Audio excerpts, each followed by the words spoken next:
लेकिन मैं सबसे पहले सर्वप्रथम यहां पर यह कहना चाहती हूं कि बीजेपी को एक बड़ी गंदी लत लगी हुई है काट छाट के बयान चलाने की, और वही उन्होंने राहुल गांधी के इस बयान के साथ भी किया।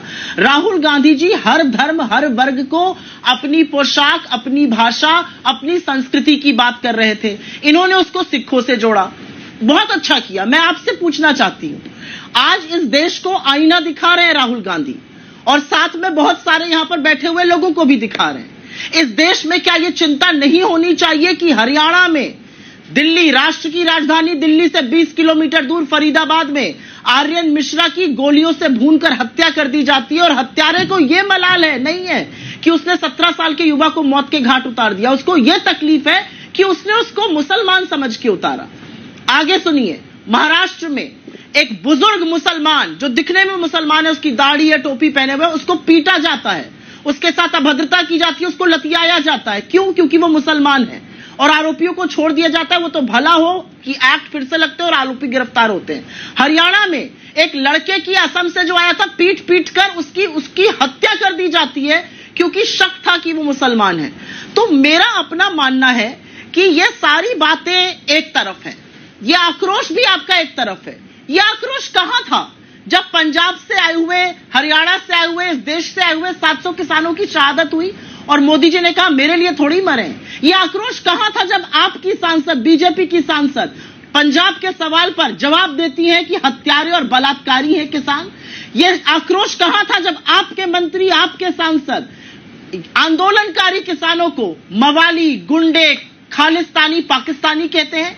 ये आक्रोश कहां था जब अपने हक के लिए लड़ रहे किसानों को ऐसे अपशब्द कहे गए?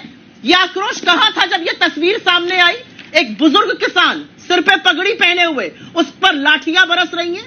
ये आक्रोश कहां है जब दिल्ली की सड़कें सील कर दी जाती हैं, कीले गड़वा दी जाती हैं, चट्टानें खड़ी कर दी जाती हैं कि पंजाब के किसान ना आए? और अंत में एक ही बात कहूंगी, कहां था यह आक्रोश जब इस देश के प्रधानमंत्री ने 3.5 करोड़ लोगों की पंजाबियत पे सवाल उठा दिया था, यह कहकर कि मैं सुरक्षित वापस आ गया?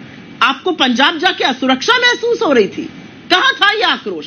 तो आक्रोश मैन्युफैक्चर मत करिए, आक्रोश झूठा मत दिखाइए, गंदी राजनीति मत करिए। लेकिन मैं एक बात अंजना जी पूरी ईमानदारी के साथ कहना चाहती हूं, और मुझे पता है मैंने अपना टाइम थोड़ा सा ब्रीच किया, लेकिन एक बात कह के चुप हो जाऊंगी, और यह बात यह है कि अभी भी बीजेपी के लोग, अभी भी भक्त, अभी भी ट्रोल आर्मी एक बात नहीं समझ रही है कि राहुल गांधी के खिलाफ व्यक्तिगत आक्षेप लगाकर, उन पर बेवकूफी के बयानबाजी कर कर, उनकी तरफ जहर उगलकर आप कुछ हासिल नहीं कर पा रहे हैं। जनता ने नकार दी है आपकी नफरत की राजनीति, ये कब समझिएगा आप लोग?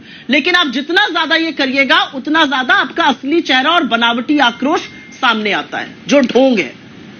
लेकिन सुप्रिया जी, मुझे अभी भी अपने सवाल का जवाब नहीं मिला।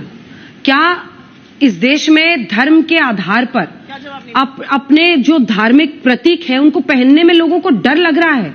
क्योंकि वो एक नेता विपक्ष के तौर पर विदेश की धरती पर जब ऐसी बात बोलते हैं, लगता है कि देश में तो लोग में डर ही डर है।